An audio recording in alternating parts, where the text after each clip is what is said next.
Welcome to our latest update on the ongoing war in Ukraine from the War Insider.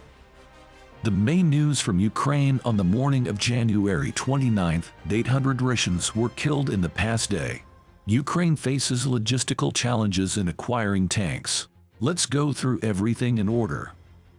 The Russian Federation launched a missile strike against the civilian infrastructure of the city of Konstantinovka in the Donetsk region and carried out more than 15 bombardments from rocket systems in general.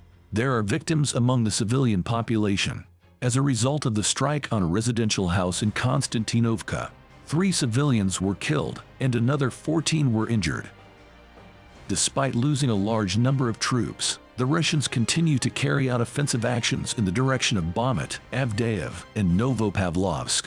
In the direction of Kupiansk, Limansk, Zaporizhzhia, and Kherson, the Russians are defending themselves.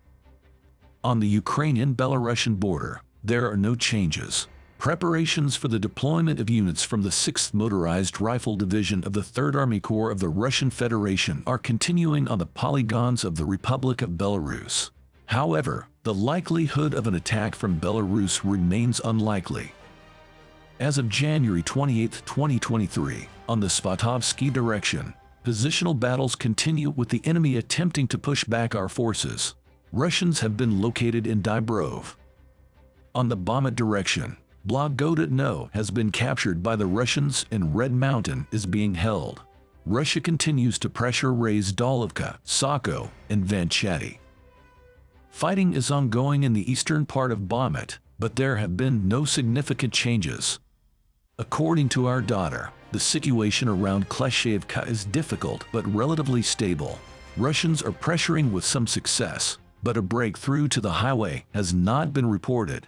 On the Avdiivsky direction, there have been no changes. Russians are rotating their forces and bringing in fresh troops for assaults.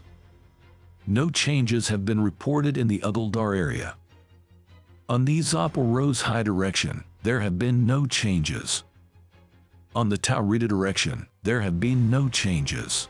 Russians continue to suffer losses. For example, in the city hospital of the town of Tokmak in the Zaporizhzhia region, about 50 wounded occupiers have been brought in over the past few days.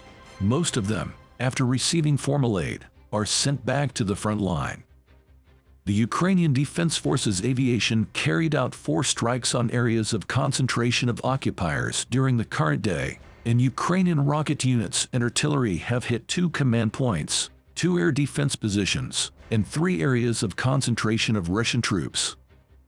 Italy and France will order 700 missiles for the Semty complex, which will be transferred to Ukraine, writes the La Stampa publication. A political decision has been made. Now only technical details are being clarified because it is a complex system, said a French diplomatic source. The leaders of the 2 countries are expected to officially announce the decision soon. Such missiles have a range of about 100 km for intercepting airplanes and 25 km for intercepting missiles, and can simultaneously control 130 different targets and launch up to 10 missiles.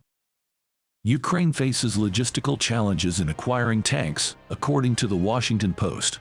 An expert on tanks at the Defense and Intelligence firm Janes, Sonny Butterworth, believes that the mix of different systems in the tanks that Ukraine is receiving from various countries makes them fairly complex from a logistics standpoint. For example, operating Abrams tanks requires significant preparation, including training that needs to be organized outside of Ukraine. British Challenger 2 tanks use ammunition that differs from NATO standards. And the spare parts for Leopard 2 tanks in different countries have subtle differences, particularly in fire control, even if it is the same model. However, let's not forget how Ukrainian military constantly surprises the West with their ability to quickly adapt to any difficulties with the technology. This is all the news for today.